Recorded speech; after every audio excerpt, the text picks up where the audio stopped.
ठीक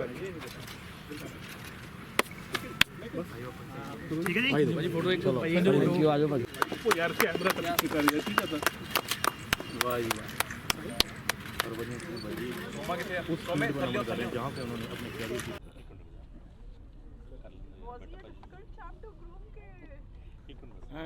not difficult क्योंकि ਉਹਦੀ ਬੜੀ ਕਮੀ ਹੈ ਕ੍ਰਿਕਟਰ ਤਾਂ ਜਾਂ ਫਿਰ ਫਿਲਮ ਸਟਾਰ ਜਾਂ ਫਿਰ ਬਾਕੀ ਚੀਜ਼ਾਂ ਤਾਂ ਹਰ ਕੋਈ ਕਰੀ ਜਾਂਦਾ ਅੱਛੇ ਇਨਸਾਨ ਬਣਨ ਦੀ ਕਮੀ ਹੱਲੇ ਵੀ ਹੈਗੀ ਹੈ ਯੂ ਸੈਡ ਕਿ ਕੁਆਲਿਟੀ ਟਾਈਮ ਤੁਸੀਂ ਬੱਚਿਆਂ ਨਾਲ ਸਪੈਂਡ ਕਰਨਾ ਜੀ so what do you do in that time I play with them cricket no I play different games I love you know keep getting beaten from them ਕਿ ਉਹ ਜਦੋਂ ਦੌੜਦੇ ਆ ਮੈਂ ਪਿੱਛੇ ਰਹਿਣਾ ਉਹ ਪਸੰਦ ਕਰਦਾ ਉਹਨਾਂ ਤੋਂ ਜਾਣ ਕੇ ਹਾਰਨਾ ਵਧੀਆ ਲੱਗਦਾ ਕਿਉਂਕਿ ਬੱਚਿਆਂ ਨੂੰ ਲੱਗਣਾ ਚਾਹੀਦਾ ਕਿ ਉਹ ਜਿੱਤ ਰਹੇ ਆ ਰਨਿੰਗ ਦਾ ਬੜਾ ਸ਼ੌਂਕ ਆ ਮੇਰੀ ਬੇਟੀ ਨੂੰ ਉਹ ਮੇਰੇ ਨਾਲ ਰਨਿੰਗ ਕਰਦੀ ਰਹਿੰਦੀ ਹੈ ਮੈਂ ਉਹਨੂੰ ਦੱਸਦਾ ਰਹਿੰਦਾ ਬੇਟੇ ਤੇਰੇ ਪਾਪਾ ਨੇ ਬਹੁਤ ਦੌੜ ਲਿਆ ਹੁਣ ਨਾ ਦੜਾ ਬੈਠ ਲੈਂਦੇ ਪਰ yeah I play a lot of game with them from carom board to running to football to volleyball to you know lot of games अगर नहीं दे छड्डी है जी हाँ जी that was your favorite we heard that बस वही गल है ना कि जिमें क्रिकेट भी फेवरेट तो रहेगी हमेशा बट जिंदगी हर चीज़ नाल नहीं चलती है one question from the fan भाजी हाँ जी भाई आफ्टर रिटायरमेंट यू भी भाजी कैनेडियन लीग भी खेडे है दुबई लीग भी खेडे है जी कि ਤੁਸੀਂ ਖੇਡਣਾ ਚਾਹੋਗੇ मैं ਅਸੀਂ ਦੇਖਣਾ ਚਾਹੁੰਦੇ ਭਾਜੀ ਐਜ਼ ਅ ਫੈਨ मैं ਲੈਜੈਂਡ ਲੀਗ ਜਿਹੜੀ ਹੁੰਦੀ ਉਹ ਕੋਸ਼ਿਸ਼ ਕਰਾਂਗਾ ਖੇਲਣ ਦੀ ਔਰ ਉਸ ਤੋਂ ਇਲਾਵਾ ਬਾਹਰ ਦੀਆਂ ਲੀਗਸ ਹਲੇ ਮੈਂ ਸੋਚਿਆ ਨਹੀਂ ਹੈ ਬਟ ਆਫ ਕੋਰਸ ਅਗਰ ਟਾਈਮ ਪਰਮਿਟ ਕਰੇਗਾ ਕਿਉਂਕਿ ਰਿਟਾਇਰਮੈਂਟ ਦਾ ਲੈਣ ਦਾ ਇੱਕ ਮੇਨ ਮਕਸਦ ਇਹ ਹੁੰਦਾ ਕਿ ਤੁਸੀਂ ਜ਼ਿਆਦਾ ਟਾਈਮ ਘਰ ਸਪੈਂਡ ਕਰੋ ਆਪਣੇ ਉਹਨਾਂ ਲੋਕਾਂ ਦੇ ਨਾਲ ਜਿਨ੍ਹਾਂ ਨੂੰ ਤੁਸੀਂ ਟਾਈਮ ਨਹੀਂ ਦਿੱਤਾ ਪਰ ਟਾਈਮ ਪਰਮਿਟ ਕਰੇਗਾ ਤਾਂ ਮੈਂ ਜ਼ਰੂਰ ਕਿ ਫੈਨ ਭਾਜੀ ਬੜੇ ਨੋਸਟੈਲਜਿਕ ਹੁੰਦੇ ਤੁਹਾਨੂੰ ਦੇਖਣਾ ਚਾਹੁੰਦੇ ਗਰਾਊਂਡ ਤੇ ਮੈਂ ਜ਼ਰੂਰ ਕੋਸ਼ਿਸ਼ ਕਰਾਂਗਾ ਕਿ ਜਿੱਥੇ ਜਾ ਕੇ ਕ੍ਰਿਕਟ ਖੇਲੀ ਜਾ ਸਕੇ ਬਹੁਤ ਜ਼ਿਆਦਾ ਕੰਪੀਟੀਟਿਵ ਨਾ ਹੋਵੇ ਉਹ ਕ੍ਰਿਕਟ ਖੇਲਾਂਗਾ ਕੰਪੀਟੀਟਿਵ ਅਗਰ ਕ੍ਰਿਕਟ ਖੇਲਣੀ ਹੁੰਦੀ ਤਾਂ ਫਿਰ ਮੈਂ IPL ਹਾਲੇ ਵੀ ਖੇਲ ਸਕਦਾ ਸੀ but I think right time I think lot of youngster are there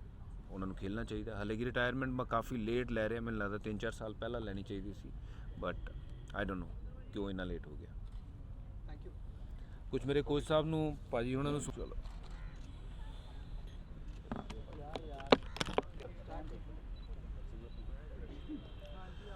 ਸਤਿ ਸ਼੍ਰੀ ਅਕਾਲ ਜੀ ਸਭ ਤੋਂ ਪਹਿਲਾਂ ਸਾਰਿਆਂ ਨੂੰ ਅੱਜ ਬਲਟਨ ਪਾਰਕ ਮੈਂ ਆਇਆ ਇਹਦਾ ਮੁੱਖ ਕਾਰਨ ਇਹੀ ਹੈ ਕਿ ਜਿਵੇਂ ਮੈਂ ਕੱਲ੍ਹ ਰਿਟਾਇਰਮੈਂਟ ਅਨਾਊਂਸ ਕੀਤੀ ਔਰ ਮੈਂ ਇੱਥੋਂ ਹੀ ਆਪਣੀ ਕ੍ਰਿਕਟ ਸ਼ੁਰੂ ਕੀਤੀ ਅਤੇ ਇੱਥੇ ਹੀ ਅੱਜ ਮੈਂ ਆ ਕੇ ਇਸ ਗਰਾਊਂਡ ਨੂੰ ਮੱਥਾ ਟੇਕ ਕੇ ਇਹ ਕ੍ਰਿਕਟ ਨੂੰ ਸ਼ੁਕਰੀਆ ਅਦਾ ਕਰਨਾ ਚਾਹਾਂਗਾ ਅਤੇ ਜੋ ਮੈਂ ਹਾਂ ਮੈਂ ਇਸ ਗਰਾਊਂਡ ਦੀ ਬਦੌਲਤ ਹਾਂ ਮੇਰੇ ਕੋਚ ਸਾਹਿਬ ਦੀ ਬਦੌਲਤ ਹਾਂ ਇਹ ਭਾਜੀ ਹੋਣੀ ਮੈਨੂੰ ਪਹਿਲਾ ਮੈਚ ਜਦੋਂ ਮੈਂ ਖੇਲਣ ਗਿਆ ਸੀ ਉਦੋਂ ਮੈਨੂੰ ਛੱਡਣ ਗਏ ਸੀਗੇ ਦਿੱਲੀ ਔਰ I am sure Ajay we proud ਹੋਣਗੇ ਕਿ ਮੁੰਡਾ ਜਦ ਵਾਪਸ ਆਇਆ ਘਰ ਤੇ 100 ਟੈਸਟ ਮੈਚ ਖੇਲ ਕੇ ਆਇਆ ਅਤੇ ਬੜਾ ਕੁਛ ਅਚੀਵ ਕਰਕੇ ਆਇਆ so I am grateful God has been really kind ਕਿ ਮੈਂ ਜੋ ਅਚੀਵ ਜ਼ਿੰਦਗੀ ਦੇ ਵਿੱਚ ਕੀਤਾ ਅਗਰ ਮੇਰੀ ਜ਼ਿੰਦਗੀ 'ਚ ਕ੍ਰਿਕਟ ਨਹੀਂ ਹੁੰਦੀ ਤਾਂ ਸ਼ਾਇਦ ਮੈਂ ਅੱਜ ਇਸ ਮੁਕਾਮ 'ਤੇ ਨਹੀਂ ਹੁੰਦਾ ਅਤੇ ਤੁਹਾਡਾ ਸਾਰਿਆਂ ਦਾ ਵੀ ਬਹੁਤ ਸ਼ੁਕਰੀਆ ਅਦਾ ਜੀ ਕਿਉਂਕਿ ਮੇਰੇ ਹਰ ਉਸ ਮੂਮੈਂਟ ਨੂੰ ਕੈਪਚਰ ਕੀਤਾ ਤੁਸੀਂ ਹਰ ਉਸ ਮੂਮੈਂਟ ਨੂੰ ਤੁਸੀਂ ਲੋਕਾਂ ਤੱਕ ਪਹੁੰਚਾਇਆ ਮੈਂ ਤੁਹਾਡਾ ਤਹਿ ਦਿਲੋਂ ਤੋਂ ਤੁਹਾਡੇ ਸਾਰਿਆਂ ਦਾ ਵੀ ਸ਼ੁਕਰੀਆ ਅਦਾ ਕਰਨਾ ਬਿਨਾਂ ਮੀਡੀਆ ਤੋਂ ਇਹ ਪੋਸੀਬਲ ਨਹੀਂ ਹੈ ਔਰ ਹਰ ਇੱਕ ਉਸ ਇਨਸਾਨ ਦਾ ਮੈਂ ਸ਼ੁਕਰੀਆ ਅਦਾ ਕਰਨਾ ਚਾਹਾਂਗਾ ਜਿਸ ਨੇ ਮੇਰੀ ਇਸ ਜ਼ਿੰਦਗੀ ਨੂੰ ਅੱਗੇ ਵਧਾਉਣ ਦੇ ਵਿੱਚ ਅੱਗੇ ਵਧਣ ਦੇ ਵਿੱਚ ਹੌਸਲਾ ਅਫਜ਼ਾਈ ਕੀਤੀ ਔਰ ਮੈਂ ਜਿੰਨਾ ਵੀ ਇਸ ਗਰਾਊਂਡ ਦਾ ਸ਼ੁਕਰੀਆ ਅਦਾ ਕਰਾਂ ਜਾਂ ਇਸ ਇੱਥੇ ਦੇ ਗਰਾਊਂਡਸਮੈਨ ਦਾ ਉਹ ਸ਼ਾਇਦ ਘੱਟ ਹੋਏਗਾ ਕਿਉਂਕਿ ਉਹਨਾਂ ਨੇ ਨਿਸਵਾਰਥ ਹੋ ਕੇ ਮੇਰੇ ਲਈ ਉਹ ਪਿੱਚਾਂ ਬਣਾਈਆਂ ਮੇਰੇ ਲਈ ਹਰ ਉਹ ਚੀਜ਼ ਪ੍ਰੋਵਾਈਡ ਕੀਤੀ ਜੋ ਇੱਕ ਕ੍ਰਿਕਟਰ ਨੂੰ ਲੋੜ ਹੁੰਦੀ ਹੈ ਅਤੇ JDCA ਦਾ ਮੈਂ ਸ਼ੁਕਰੀਆ ਅਦਾ ਕਰਦਾ BCCI ਦਾ ਮੈਂ ਸ਼ੁਕਰੀਆ ਅਦਾ ਕਰਦਾ ਮੈਂ PCA ਦਾ MP ਪਾਂਡਾ ਸਰ ਦਾ ਸ਼ੁਕਰੀਆ ਅਦਾ ਕਰਦਾ ਕਿ ਕੁਛ ਕਰੀਬ ਮੇਰੇ ਲੋਕ ਹੈ ਉਹਨਾਂ ਦੇ ਵਿੱਚੋਂ MP ਪਾਂਡਾ ਸਾਹਿਬ ਮੈਨੂੰ ਲੱਗਦਾ ਕਿ ਅਗਰ ਉਹ ਮੇਰੀ ਜ਼ਿੰਦਗੀ ਦੇ ਵਿੱਚ ਉਸ ਸਮੇਂ ਨਹੀਂ ਹੁੰਦੇ ਤਾਂ ਮੈਂ ਇਸ ਮੁਕਾਮ 'ਤੇ ਨਹੀਂ ਹੁੰਦਾ ਅਤੇ ਅੱਜ ਮੈਂ ਅਗਰ ਵਾਪਸ ਮੁੜ ਕੇ ਦੇਖਦਾ ਜਦੋਂ ਮੈਂ ਸ਼ੁਰੂ ਕੀਤਾ ਸੀ 1994 ਦੇ ਵਿੱਚ ਅਤੇ ਅੱਜ ਦਾ ਇਸ ਮੁਕਾਮ ਇਹ ਸਫ਼ਰ ਬਹੁਤ ਵਧੀਆ ਰਿਹਾ ਬਹੁਤ ਬਹੁਤ ਤੁਹਾਡਾ ਸਾਰਿਆਂ ਦਾ ਸ਼ੁਕਰੀਆ ਮਿਹਰਬਾਨੀ ਜੀ I am grateful future plan ਕੀ ਹੈ ਕਾਂਗਰਸ ਚਾਹੁੰਦੀ ਦੀ ਕੋਈ ਤੁਹਾਨੂੰ ਲੱਗ ਰਿਹਾ ਕਿਆਸ ਲੱਗ ਰਿਹਾ ਸੀ ਲੱਗ ਰਹੀ ਹੈ ਜੀ ਕਿ ਤੁਸੀਂ ਕਾਂਗਰਸ ਜਾ ਰਹੇ ਹੋ ਇੱਕ ਫਿਊਚਰ ਪਲਾਨ ਹਲੇ ਮੈਂ ਡਿਸਾਈਡ ਨਹੀਂ ਕੀਤਾ ਜੀ ਮੈਂ ਕੀ ਕਰਨਾ ਕਿਸ ਪਾਸੇ ਜਾਣਾ ਕੀ ਕਰਨਾ ਕਿਉਂਕਿ ਮੈਂ ਕ੍ਰਿਕਟ ਦੇ ਨਾਲ ਜ਼ਰੂਰ ਜੁੜਿਆ ਰਹਾਂਗਾ ਕਿਉਂਕਿ ਕ੍ਰਿਕਟ मेरी ज़िंदगी 'ਚ सी है और रहेगी, क्योंकि मैं जो हाँ वो क्रिकेट करके हैं। और आज अगर मैनू लोग पूछ भी रहे हैं वो क्रिकेट करके पूछ रहे हैं, और लोगों का जो प्यार मिले वो भी क्रिकेट करके है। बाकी रह रही हैं पोलिटिकल गल्लां, ते जो समा आएगा ज़रूर मैं खुद रिवील करांगा कि मैं अगे मेरे फ्यूचर प्लान्स की है। मैं अगर किसी पोलिटिकल पार्टी दे नाल जावांगा नहीं जावांगा, जिवें भी होएगा मैं तुहानूं ज़रूर सारिਆਂ ਨੂੰ इतला करांगा।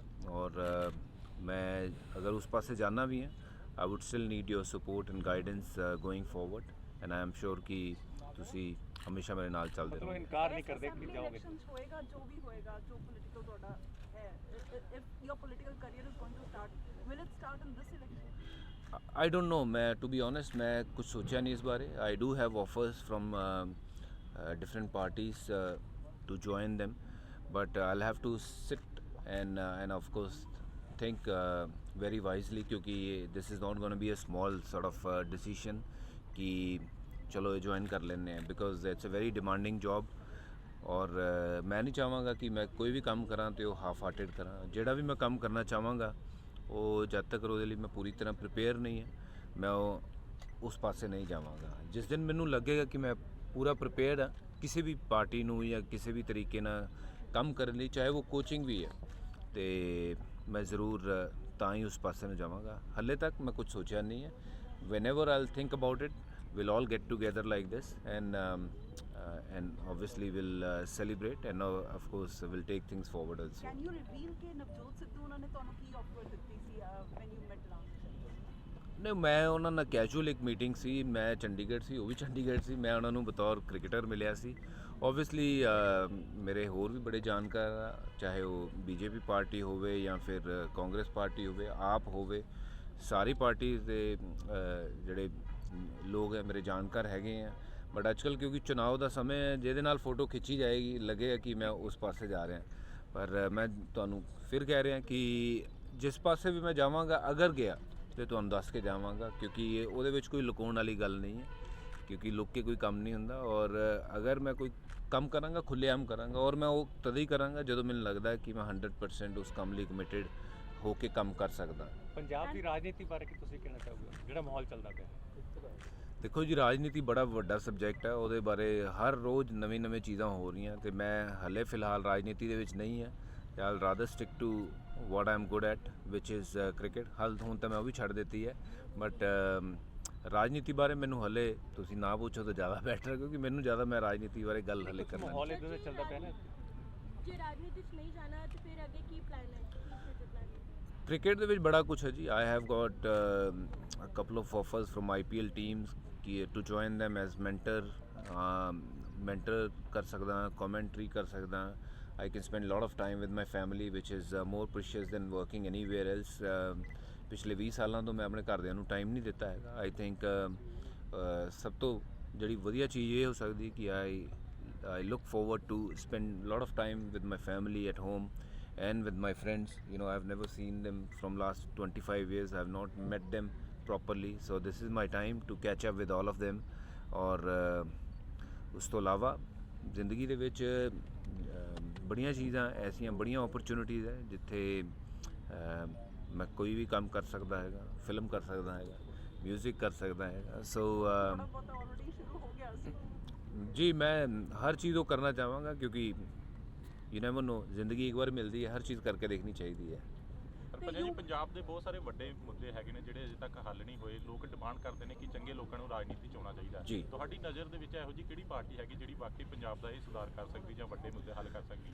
ਦੇਖਿਓ ਜੀ, ਪਾਰਟੀ ਦੇ ਬਾਰੇ ਤਾਂ ਨਹੀਂ ਮੈਂ ਗੱਲ ਕਰਨਾ ਚਾਹਾਂਗਾ, ਕਿਹੜੀ ਪਾਰਟੀ ਹੱਲ ਕਰ ਸਕਦੀ ਹੈ ਮੁੱਦੇ। ਔਰ ਉਹ ਮੁੱਦੇ ਜਿਹੜੇ ਵੀ ਹੈ ਉਹਦੇ ਲਈ ਜੋ ਰਾਈਟ ਪੀਪਲ ਹੈਗੇ ਆ, ਜਿਹੜੇ ਰਾਈਟ ਬੰਦੇ ਹੈਗੇ, ਉਹਨਾਂ ਨੂੰ ਅੱਗੇ ਆ ਕੇ ਕੰਮ ਕਰਨਾ ਚਾਹੀਦਾ ਹੈਗਾ। ਆਫ ਕੋਰਸ ਹੁਣ ਤੁਸੀਂ ਕਹੋਗੇ ਕਿ ਉਹ ਰਾਈਟ ਬੰਦੇ ਕੌਣ ਆ, ਇਹ ਤਾਂ ਦੇਖੋ ਪਾਰਟੀ ਦੇ ਵਿੱਚ ਜਦੋਂ ਕੋਈ ਚਲੇ ਜਾਂਦਾ ਉਹ ਆਪਣਾ ਉਹ ਦੇਖਣ ਲੱਗ ਪੈਂਦਾ ਕਿ ਪਾਰਟੀ ਪਹਿਲਾਂ ਪੰਜਾਬ ਹੋਣਾ ਚਾਹੀਦਾ, ਕਿਉਂਕਿ ਪੰਜਾਬ ਅਗਰ ਖੁਸ਼ਹਾਲ ਹੋਏਗਾ, ਪੰਜਾਬ ਅਗਰ ਹਸੀਨ ਹੋਏਗਾ ਤੇ ਤਦੀ ਪਾਰਟੀ ਦੀ ਵੀ ਤਰੱਕੀ ਹੈ, ਕਿਸੇ ਵੀ ਪਾਰਟੀ ਦੀ।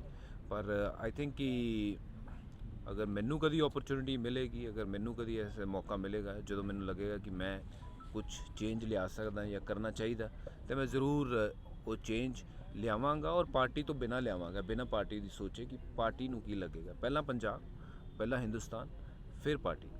ਤੇ ਤੁਸੀਂ ਕੱਲ ਕਿਹਾ ਜੀ ਕਿ ਵੀ ਮੈਂ ਇੱਕ ਨਵਾਂ ਚੈਪਟਰ ਆਪਣੀ ਜ਼ਿੰਦਗੀ ਦਾ ਹੁਣ ਸ਼ੁਰੂ ਕਰਨ ਜਾ ਰਿਹਾ, ਨਵਾਂ ਚੈਪਟਰ ਕਿਹਾ ਹੈ? ਨਵਾਂ ਚੈਪਟਰ ਇਹ ਹੈ ਜੀ ਕਿ ਮੈਂ ਪਿਛਲੇ 20-25 ਸਾਲ ਤੋਂ ਕ੍ਰਿਕਟ ਹੀ ਖੇਡ ਰਿਹਾ ਸੀ ਔਰ ਆਫ ਕੋਰਸ ਕ੍ਰਿਕਟ ਦੇ ਨਾਲ ਬਹੁਤ ਜ਼ਿਆਦਾ ਜੁੜਿਆ ਹੋਇਆ ਸੀ। ਹੁਣ ਅੱਗੇ ਮੇਰੀ ਜ਼ਿੰਦਗੀ ਦੇ ਵਿੱਚ ਜਿਹੜਾ ਵੀ ਚੈਪਟਰ ਹੋਏਗਾ ਉਹ ਨਵਾਂ ਚੈਪਟਰ ਹੋਏਗਾ। ਔਰ ਪੋਲੀਟੀਕਲ ਹੋਏਗਾ ਜਾਂ ਕੁਝ ਹੋਰ ਹੋਏਗਾ? ਇਹ ਤਾਂ ਰੱਬ ਹੀ ਜਾਣਦਾ ਜੀ ਕਿ ਪੋਲੀਟੀਕਲ ਹੋਏਗਾ ਜਾਂ ਫਿਰ ਕੋਈ ਹੋਰ ਹੋਏਗਾ, ਬਟ ਜੋ ਵੀ ਹੋਏਗਾ ਤੁਹਾਡੇ ਸਾਹਮਣੇ ਹੋਏਗਾ ਜੀ। ਤੁਸੀਂ ਜ਼ਿਆਦਾ ਟਾਈਮ ਆਫਟਰ ਦਿਸ ਗੇਮ ਹੁਣ ਤੁਸੀਂ ਜਲੰਧਰ ਰਹਿਣਾ ਪਸੰਦ ਕਰੋਗੇ ਜਾਂ ਮੁੰਬਈ? ਮੇਰਾ ਕੰਮ ਕਾफ़ी हद तक ਮੁੰਬਈ ਹੈ ਔਰ ਮੈਂ ਦੋਨੋਂ ਪਾਸੇ ਹੀ ਰਵਾਂਗਾ ਜੀ। ਜ਼ਿਆਦਾ ਤਾਂ ਮੈਂ ਕਹਿ ਨਹੀਂ ਸਕਦਾ ਕਿ ਕਿੱਧਰ, ਜਿੱਥੇ ਕੰਮ ਦੀ ਡਿਮਾਂਡ ਹੈ ਜਿੱਥੇ ਮੈਂ ਉੱਥੇ ਰਵਾਂਗਾ। ਐਂਡ ਆਫ ਕੋਰਸ ਜਿਵੇਂ ਜਿਵੇਂ ਜਿੱਧਰ ਕੰਮ ਦੀ ਜ਼ਰੂਰਤ ਹੈ ਉੱਥੇ ਮੈਂ ਕੋਸ਼ਿਸ਼ ਕਰਾਂਗਾ ਕਿ ਮੈਂ ਰਵਾਂਗਾ। ਬਾਕੀ ਅੱਗੇ ਫਿਊਚਰ 'ਚ ਕੀ ਹੁੰਦਾ ਉਸ ਦੇ ਮੁਤਲਕ ਮੈਂ ਸੋਚ ਕੇ ਫਿਰ ਦੇਖਾਂਗਾ ਕਿ ਮੈਨੂੰ ਜ਼ਿਆਦਾ ਟਾਈਮਸ ਕਿੱਥੇ ਰਹਿਣਾ ਪੈਣਾ। ਹਰਭਜਨ ਜੀ, ਇੱਕ ਚੀਜ਼ ਦੱਸ ਦਿਓ, ਤੁਸੀਂ ਕਿਹਾ ਕਿ ਸਹੀ ਬੰਦੇ ਹੋਣੇ ਚਾਹੀਦੇ ਰਾਜਨੀਤੀ 'ਚ, ਜੀ। ਕਿਸ ਤਰ੍ਹਾਂ ਦੇ ਸਹੀ ਬੰਦੇ ਤੁਸੀਂ ਕਹਿੰਦੇ ਹੋ? ਮੇਰੇ ਵਰਗੇ। ਮਤਲਬ ਤੁਸੀਂ ਆਪਣੇ ਨੂੰ ਫਿੱਟ ਸਮਝਦੇ ਹੋ ਰਾਜਨੀਤੀ ਵਾਸਤੇ? ਬਿਲਕੁਲ, ਦੇਖੋ ਕਿੰਨਾ ਫਿੱਟ ਹੈਗਾ ਮੈਂ। ਤੇ ਰਾਜਨੀਤੀ 'ਚ ਆਣਾ ਹੁਣ ਤੁਸੀਂ ਜਿਹੜਾ ਇਨਕਾਰ ਨਹੀਂ ਕਰ ਰਹੇ ਬਟ ਆਓਗੇ ਜ਼ਰੂਰ ਆਪਣੀ ਪਾਰਟੀ ਲੈ ਕੇ? ਮੈਂ ਦੇਖੋ ਦੇਸ਼ ਲਈ ਬੜੀ ਕ੍ਰਿਕਟ ਖੇਲੀ ਔਰ ਦੇਸ਼ ਦੇ ਲਈ ਮੈਂ ਅੱਗੇ ਸੇਵਾ ਵੀ ਕਰਾਂਗਾ ਜ਼ਰੂਰ। ਔਰ ਚਾਹੇ ਉਹ ਰਾਜਨੀਤੀ ਦੇ ਤਰੀਕੇ ਹੋਵੇ ਜਾਂ ਫਿਰ ਬਿਨਾਂ ਰਾਜਨੀਤੀ ਦੇ ਵਿੱਚ ਆਏ ਵੀ ਜੋ ਮੇਰੇ ਤੋਂ ਬਣ ਪਾਇਆ ਹੋਵੇਗਾ ਮੈਂ ਜ਼ਰੂਰ ਕੋਸ਼ਿਸ਼ ਕਰਦਾ ਰਹਾਂਗਾ। ਕਦੋਂ ਹੋਏਗੀ ਉਹ ਇਹ ਮੈਨੂੰ ਨਹੀਂ ਪਤਾ ਹੈਗਾ, ਉਹ ਜਿੱਦਣ ਹੋਏਗੀ ਮੈਂ ਤੁਹਾਨੂੰ ਦੱਸ ਕੇ ਕਰਾਂਗਾ। ਇਹ ਵੀ ਮੇਰਾ ਵਾਅਦਾ ਤੁਹਾਨੂੰ। ਪੰਜਾਬ ਦੇ ਲੋਕ ਕਹਿੰਦੇ ਨੇ ਕਿ ਅਜੇ ਤੱਕ ਰਾਜਨੀਤਿਕ ਪਾਰਟੀਆਂ ਨੇ ਉਸ ਲੈਵਲ ਦੀ ਭੂਮਿਕਾ ਨਹੀਂ ਨਿਭਾਈ ਜਿਹੜੇ ਕੰਮ ਕਰਨੇ ਚਾਹੀਦੇ ਸੀਗੇ। ਤੁਹਾਨੂੰ ਲੱਗਦਾ ਕਿ ਇਹ ਭੂਮਿਕਾ ਨਿਭਾਈ ਕਿ ਜਾਂ ਵਾਕਈ ਰਾਜਨੀਤੀ ਹੁਣ ਬਦਲਣ ਦਾ ਸਮਾਂ ਆ ਗਿਆ? ਤੁਸੀਂ ਦੇਖੋ ਜੀ, ਮੈਂ ਤਾਂ ਇਹੀ ਕਹਾਂਗਾ, ਮੈਂ ਸਪੋਰਟਸ ਦੇ ਖੇਤਰ ਦਾ ਬੰਦਾ। ਸਪੋਰਟਸ ਦੇ ਖੇਤਰ ਦੇ ਵਿੱਚ ਪੰਜਾਬ ਦੀ ਤਰੱਕੀ ਨਹੀਂ ਹੋਈ ਹੈ। ਸਪੋਰਟਸ ਦੇ ਖੇਤਰ ਦੇ ਵਿੱਚ ਅਗਰ ਅਸੀਂ ਗੱਲ ਕਰੀਏ ਤਾਂ ਹਰਿਆਣਾ ਸਾਡੇ ਤੋਂ ਬਹੁਤ ਅੱਗੇ ਨਿਕਲ ਗਿਆ। ਸਾਡੇ ਇੱਥੇ ਇਨਫਰਾਸਟ੍ਰਕਚਰ ਬਹੁਤ ਵਧੀਆ ਹੋ ਸਕਦਾ ਜਿਹੜਾ ਨਹੀਂ ਹੋਇਆ। ਔਰ ਬਿਲਸ ਦੇ ਵਿੱਚ ਅਗਰ ਦੇਖੋ ਤਾਂ ਪੈਸੇ ਹੀ ਨਹੀਂ ਹੈਗੇ ਪੰਜਾਬ ਸਰਕਾਰ ਦੇ ਕੋਲ ਕਮੋ ਜਾਂ ਫਿਰ ਇਨਫਰਾਸਟ੍ਰਕਚਰ ਓਵਰਆਲ ਇੰਡੀਆ ਦਾ ਅਗਰ ਦੇਖਿਆ ਜਾਵੇ ਤਾਂ ਬਹੁਤ ਵਧੀਆ ਨਹੀਂ ਹੈ, ਜਿਹਦੇ ਉੱਤੇ ਬਹੁਤ ਕੰਮ ਹੋ ਸਕਦਾ। ਔਰ ਅਸੀਂ ਕਹਿੰਦੇ ਹਾਂ ਕਿ ਜਦੋਂ ਸਾਡੇ ਐਥਲੀਟ ਜਾਂਦੇ ਆ ਖੇਲਣ ਤੇ ਕਹਿੰਦੇ ਆ ਕਿ ਜੀ 2 ਹੀ ਮੈਡਲ ਆਏ ਆ, ਕਿ ਇੰਨੀ ਵੱਡੀ ਆਬਾਦੀ ਦੇ ਵਿੱਚੋਂ ਸਿਰਫ 2 ਹੀ ਮੈਡਲ ਬਣਦੇ ਆ। ਮੈਨੂੰ ਲੱਗਦਾ ਅਗਰ ਇੰਨੀ ਵੱਡੀ ਆਬਾਦੀ ਦੇ ਵਿੱਚੋਂ ਸਾਨੂੰ 500 ਮੈਡਲ ਆ ਸਕਦੇ ਆ। ਔਰ ਕਿਉਂ ਨਹੀਂ ਆਉਂਦੇ? ਕਿਉਂਕਿ ਇਨਫਰਾਸਟ੍ਰਕਚਰ ਨਹੀਂ ਹੈ, ਕਿਉਂਕਿ ਉਹਨਾਂ ਨੂੰ ਸਹੂਲਤ ਨਹੀਂ ਹੈ ਪਲੇਅਰਾਂ ਨੂੰ। ਬੜਾ ਕੁਝ ਸਪੋਰਟਸ 'ਤੇ ਹੋ ਸਕਦਾ। ਔਰ ਰਾਜਨੀਤੀ ਨੂੰ ਅਲੱਗ ਰੱਖ ਕੇ ਅਗਰ ਗੱਲ ਕਰੀਏ ਤਾਂ ਅਗਰ ਥੋੜ੍ਹਾ ਜਿਹਾ ਰਾਜਨੀਤਿਕ ਬੰਦੇ ਜਿਹੜੇ ਬਿੱਲ ਪਾਸ ਕਰਦੇ ਆ, ਥੋੜ੍ਹਾ ਜਿਹਾ ਬਿੱਲ ਅਗਰ ਵਧਾ ਦੇਣ ਔਰ ਵਧੀਆ ਬੰਦਾ ਅਗਰ ਸਪੋਰਟਸ ਦੇ ਉੱਤੇ ਲਗਾ ਦੇਣ ਤੇ ਪੰਜਾਬ ਦਾ ਨਾਮ ਸਪੋਰਟਸ ਦੇ ਵਿੱਚ ਇੱਕ ਵਾਰੀ ਫਿਰ ਬਹੁਤ ਉੱਤੇ ਹੋ ਜਾਏਗਾ। ਇਕੱਲਾ ਹਰਭਜਨ ਸਿੰਘ ਇੱਥੋਂ 100 ਟੈਸਟ ਮੈਚ ਖੇਲੇ, ਮੈਨੂੰ ਗੱਲ ਹਜਮ ਨਹੀਂ ਹੁੰਦੀ। ਇੱਥੋਂ ਘੱਟੋ ਘੱਟ ਹੋਰ 20 ਮੁੰਡੇ ਹੋਣੇ ਚਾਹੀਦੇ ਜਿਹੜੇ ਇੰਡੀਆ ਲਈ ਖੇਲਣ, ਉਹ 100 ਟੈਸਟ ਮੈਚ ਖੇਲਣ। ਕਿਉਂ ਨਹੀਂ ਹੋ ਸਕਦਾ? ਹਾਕੀ ਕਿਉਂ ਥੱਲੇ ਚਲੇਗੀ? ਸਾਡੀ ਕੁਸ਼ਤੀ ਕਿਉਂ ਥੱਲੇ ਚਲੇਗੀ? ਭਲਵਾਨੀ ਕਿਉਂ ਥੱਲੇ ਚਲੇਗੀ? ਹਰਿਆਣਾ ਕਿਉਂ ਅੱਗੇ ਨਿਕਲ ਗਿਆ? ਇਹਦੇ ਕੁਝ ਤਾਂ ਕਾਰਨ ਹੋਣਗੇ। ਹਰਭਜਨ ਸਿੰਘ ਹੋਣਾ ਦਾ ਡ੍ਰੀਮ ਪ੍ਰੋਜੈਕਟ ਕੀ ਹੋਏਗਾ ਜੇ ਤੁਸੀਂ ਰਾਜਨੀਤੀ ਚਾਹੁੰਦੇ ਹੋ? ਮੇਰਾ ਰਾਜਨੀਤਿਕ ਦੇ ਵਿੱਚ ਆ ਕੇ ਉਹ ਤਾਂ ਮੈਂ ਸੋਚਾਂਗਾ ਮੇਰਾ ਡ੍ਰੀਮ ਪ੍ਰੋਜੈਕਟ ਕੀ ਹੋਏਗਾ। ਬੜੇ ਹੈ ਕਿ ਜਦੋਂ ਵੀ ਮੈਂ ਜਾਵਾਂਗਾ ਮੈਂ ਦੇਖਾਂਗੀ ਆਸੇ-ਪਾਸੇ ਖੁਸ਼ਹਾਲੀ ਹੋਵੇ, ਲੋਕਾਂ ਨੂੰ ਖਾਣ ਪੀਣ ਲਈ ਹਰ ਚੀਜ਼ ਉਹ ਸਸਤੇ ਪ੍ਰਾਈਜ਼ਸ 'ਤੇ ਮਿਲੇ। ਐਂਡ ਆਫ ਕੋਰਸ ਸਪੋਰਟਸ ਜਿਹੜੀ ਆ ਉਹ ਅੱਗੇ ਵਧੇ, ਕਿਉਂਕਿ ਮੈਂ ਸਪੋਰਟਸ ਦੇ ਨਾਲ ਜੁੜਿਆ ਹੋਇਆ। ਮੈਂ ਚਾਹਾਂਗਾ ਕਿ ਸਪੋਰਟਸ ਨੂੰ ਅੱਗੇ ਲੈ ਕੇ ਜਾਇਆ ਜਾਵੇ। ਸਰ ਰੀਸੈਂਟ ਇੰਸੀਡੈਂਟ ਹੋਇਆ, ਚਾਹੇ ਅੰਮ੍ਰਿਤਸਰ ਦਰਬਾਰ ਸਾਹਿਬ ਜਿਹੜਾ ਹੋਇਆ, ਚਾਹੇ ਲੁਧਿਆਣਾ ਬਲਾਸਟ ਦਾ, ਇਹ ਕੁਝ ਜਿਹੜੇ ਤਾਕਤਾਂ ਜਿਹੜੇ ਲੱਗ ਰਹੇ ਨੇ ਉਸ ਨੂੰ ਜੀ ਬੜੀ ਸ਼ਰਮਨਾਕ ਹਰਕਤ ਹੋਈ ਹੈ ਜੋ ਦਰਬਾਰ ਸਾਹਿਬ ਹੋਈ। ਕਿਸੇ ਨੂੰ ਵੀ ਮੈਨੂੰ ਲੱਗਦਾ ਕਿ ਇਹ ਕੰਮ ਕਰਨ ਤੋਂ ਪਹਿਲਾਂ ਸੋਚਣਾ ਚਾਹੀਦਾ ਕਿ ਅਸੀਂ ਚਾਹੇ ਉਹ ਦਰਬਾਰ ਸਾਹਿਬ ਹੋਈ ਹੈ ਜਾਂ ਗੀਤਾ ਮੰਦਿਰ ਹੋਈ ਹੈ, ਦੇਵੀ ਤਲਾਬ ਹੋਈ ਹੈ ਜਾਂ ਫਿਰ ਕਿਸੇ ਵੀ ਮਸਜਿਦ ਹੋਈ ਹੈ, ਅਸੀਂ ਕਿਸੇ ਵੀ ਧਰਮ ਦੀ ਉਲੰਘਣਾ ਨਾ ਕਰੀਏ ਔਰ ਕਿਸੇ ਨੂੰ ਵੀ ਧਾਰਮਿਕ ਤੌਰ ਤੇ ਠੇਸ ਨਾ ਪਹੁੰਚਾਈਏ। ਤੁਹਾਡੀ best memories related to cricket ਬਿਲਕੁਲ ਸਟਾਰਟ ਆਫ ਯੋਰ ਕੈਰੀਅਰ? ਮੇਰੀ ਬੈਸਟ ਮੈਮਰੀ ਇਹੀ ਹੈ ਜੀ ਕਿ ਮੈਂ ਜਦੋਂ ਇੱਥੋਂ ਖੇਲਣ ਗਿਆ ਸੀਗਾ ਇਸੇ ਗਰਾਊਂਡ ਤੋਂ ਹੀ, ਤੋ ਉਸ ਦਿਨ ਮੈਨੂੰ ਭਾਜੀ ਛੱਡ ਕੇ ਆਏ ਸੀ। ਪਹਿਲਾ ਟੈਸਟ ਮੈਚ ਮੈਂ ਖੇਲਣ ਜਾ ਰਿਹਾ ਸੀ ਬੈਂਗਲੌਰ, ਔਰ ਭਾਜੀ ਵੀ ਦੱਸਣਗੇ ਤੁਹਾਨੂੰ ਇਹ ਸਟੋਰੀ। ਤੇ ਜਦੋਂ ਵਾਪਸ ਆਏ ਆ ਤੇ ਸਡਨਲੀ ਥੋੜ੍ਹੇ ਦਿਨਾਂ 'ਚ ਜ਼ਿੰਦਗੀ ਚੇਂਜ ਹੋ ਗਈ ਕਿ ਜਿਹੜਾ ਇੱਕ ਸੁਪਨਾ ਸੀਗਾ ਟੈਸਟ ਕ੍ਰਿਕਟਰ ਬਣਨ ਦਾ ਉਹ ਪੂਰਾ ਹੋਇਆ।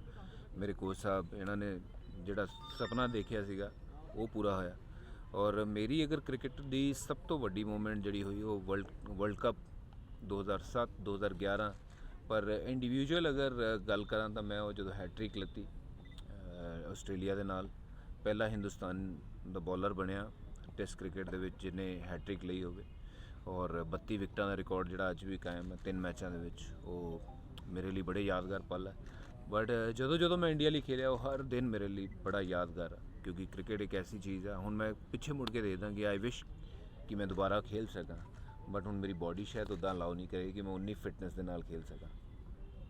ਤੇ have you watched 83? No, I have not watched the movie yet. I have seen the trailer. I have spoken to Kapil Paji. I have congratulated him for the movie. I'm sure it's going to be a super duper hit. And Ranveer is unbelievable. You know, ਜਿਹੜਾ ਵੀ ਕਿਰਦਾਰ ਕਰਦਾ ਉਹਦੇ ਵਿੱਚ ਬਿਲਕੁਲ ਹੀ ਉਹ ਲੱਗ ਜਾਂਦਾ ਕਿ ਸ਼ਾਇਦ ਉਹੀ ਕਰ ਰਿਹਾ। ਉਹ ਵਾਕਈ ਲੱਗ ਵੀ ਰਿਹਾ ਜਿਵੇਂ ਕਪਿਲ ਭਾਜੀ ਬੋਲ ਰਹੇ ਹਨ ਜਦੋਂ ਉਹ ਟ੍ਰੇਲਰ ਦੇ ਵਿੱਚ ਬੋਲ ਰਹੇ। I am sure this movie will inspire many youngsters to take up this game.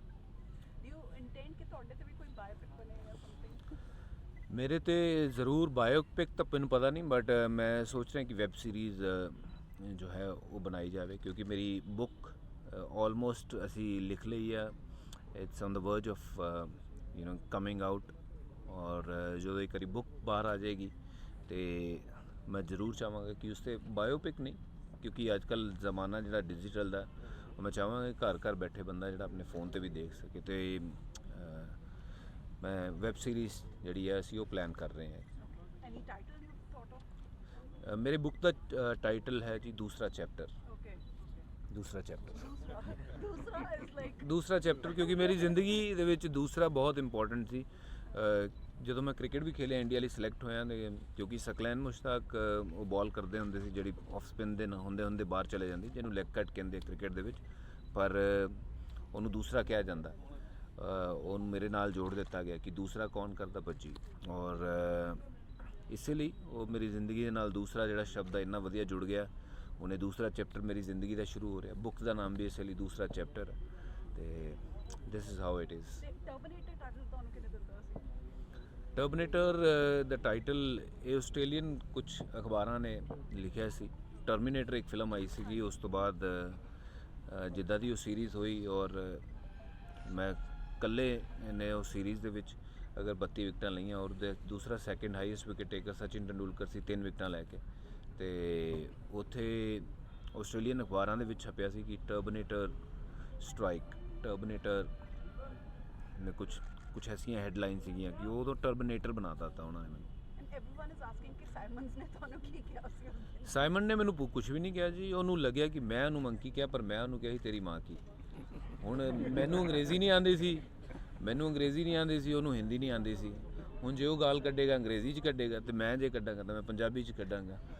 ਅਤੇ ਇਹ ਗੱਲ ਹੋਈ ਸੀਗੀ। ਉਸ ਛੋਟੀ ਜਿਹੀ ਗੱਲ ਦਾ ਬਹੁਤ ਵੱਡਾ ਪਹਾੜ ਬਣਾ ਦਿੱਤਾ। ਬੜੇ ਇਹ ਮੇਰੀ ਬੁੱਕ ਦੇ ਵਿੱਚ ਬੜਾ ਵਧੀਆ ਅਸੀਂ ਰਿਵੀਲ ਕੀਤਾ ਕਿ ਵਾਟ ਐਗਜ਼ੈਕਟਲੀ ਹੈਪਨ, ਔਰ ਬੜੇ ਲੋਕਾਂ ਨੂੰ ਪਤਾ ਹੀ ਨਹੀਂ ਹੈ ਕਿ ਕੀ ਹੋਇਆ ਕੀ ਨਹੀਂ।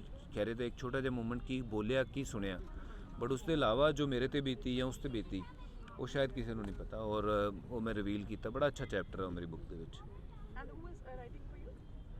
There is a guy called Kushan Sarkar From? from PTI. He writes for PTI and he's a cricket journalist, and there are other couple of people who is helping him. So Yeah. when do you expect that? ਮੈਂ ਕੋਸ਼ਿਸ਼ ਤਾਂ ਇਹ ਕਰ ਰਹੇ ਕਿ ਇਸ IPL ਤੋਂ ਪਹਿਲਾਂ ਆ ਜਾਏ, ਬਟ ਅਗਰ ਅਸੀਂ ਸੈਟੀਸਫਾਈਡ ਨਹੀਂ ਹੈ ਤਾਂ ਫਿਰ ਅਸੀਂ ਅਕਤੂਬਰ ਨਵੰਬਰ ਦੇ ਵਿੱਚ ਕਰਾਂਗੇ, ਜਦੋਂ ਆਸਟ੍ਰੇਲੀਆ ਸੀਰੀਜ਼ ਹੋਏਗੀ, ਇੰਡੀਆ ਆਸਟ੍ਰੇਲੀਆ ਜਾਏਗੀ ਉਸ ਤੋਂ ਪਹਿਲਾਂ।